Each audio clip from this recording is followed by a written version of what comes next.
In this video, we're going to check out an okonomiyaki recipe. And we're going to do it the Gaijin smashed way. So it's going to be simple, easy, and convenient for all your Gaijin needs.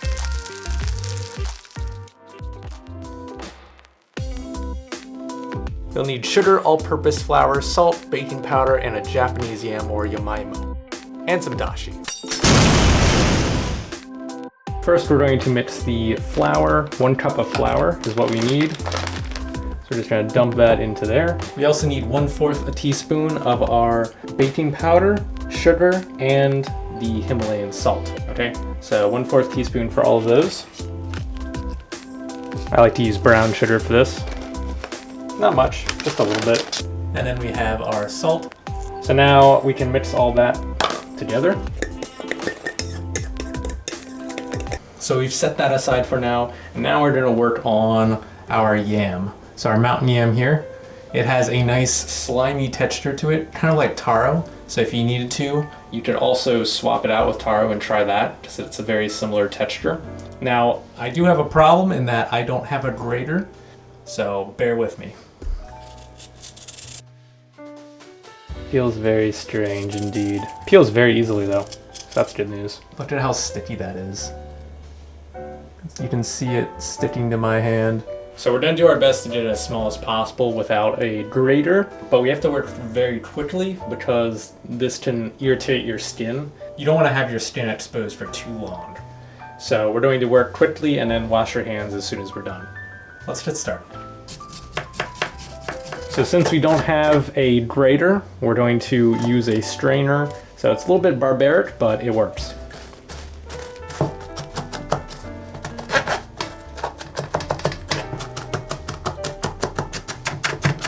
That's kind of what we want, is this to have basically no big chunks is the main goal. All right, that should be good enough. So that's basically the consistency we want it to be. Now we're just going to pour that in there. And now we only need our dashi. So that is done cooking, so I'm gonna go grab that real quick. So we've got our 3/4 cup of dashi right here. Now we're just gonna pour that in. And then next we're going to let this set for an hour. Basically like almost like a pancake batter consistency. Okay, so we've got our batter here. Now we're just gonna let it sit in the fridge for an hour and let it rest. And then that should give it its nice fluffy texture. So some guy dropped all of his cabbages on the street. My cabbages! You're gonna pay for this! So I grabbed one. It's pretty nice condition, so we're just gonna use this one. So that's gonna be set aside. For our next ingredient, we have some pork belly here, and you can see I got a nice discount. Cut all of these in half, and that'll be used for later once we start frying up our okonomiyaki. Fairly small pieces. We need them to be small because we'll be layering them over top of the okonomiyaki. So let's go ahead and put that aside, keep it nice and cool. Next up, we got our beautiful spring onion to cut up. So we're just gonna chop that up, and that's gonna be a nice topping for when the okonomiyaki is done. So we're just going to wait around until our batter is finished. My cabbages! It never gets old. So here is our okonomiyaki sauce. You can find it easily in Japan, but you can also make it pretty easily if you have Worcestershire sauce, oyster sauce, ketchup, and sugar. So pretty easy to make and whip together really quickly if you can't find okonomiyaki sauce. So we have our batter here. It's nice and chilled. And we're going to add some red pickled ginger next and some tenkasu. I would consider them necessary ingredients for making okonomiyaki. We're also gonna need 4 eggs. 1 little bagak, 2 little bagak, 3 little bagak, 4th little bagak. Half a cup of this tenkatsu. We can mix it all together. So now that that's complete, we can add our cabbage. So this is the fun, messy part where we just get to put our hands nice and in there. I definitely need a bigger bowl. We're going to add some nice oil to our pan, and we're going to put that on a nice medium heat. Basically, we want 200 degrees Celsius. So we're gonna plop that on there. This one's a little big to start. 3 nice pieces here of our pork, and then we're just gonna shape it. So we're just gonna cover that for 5 minutes.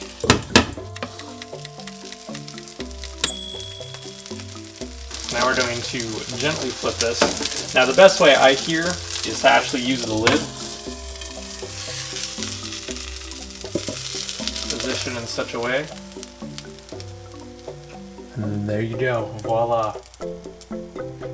And that helps keep its shape. Good enough. And we'll keep that on for another 5 minutes, covered as well. Okay, so 5 minutes are up. We're just gonna flip this using our lid. There you go. And it's as easy as putting it back on using our spatula here, just to gently scoop it back into the pot. So now we're just gonna let it sit for another 2 minutes, and that'll be good. And we can leave the lid off. There we have it. Finished masterpiece. Ready to be dressed up and served. And obviously you can put a lot of different toppings on your okonomiyaki, but we're just going to go with the kelpie mayonnaise, okonomiyaki sauce. Just sprinkle a little bit of green onion on there, as well as some red pickled ginger. Okay, so we have our okonomiyaki. Let's see how it tastes. That looks really good. It smells so good. Mmm. Uma. So good. Wow. That is amazing. Yeah, that is pretty dang good. This isn't even like restaurant level quality, I would say. And it's mostly just cabbage. If you want to make okonomiyaki at home, it's pretty easy. If you have the right ingredients, try it at home and see what you think. Thank you so much for watching, and we'll catch you in the next one. I'm gonna devour all of this, and probably a second one because it's so dang good.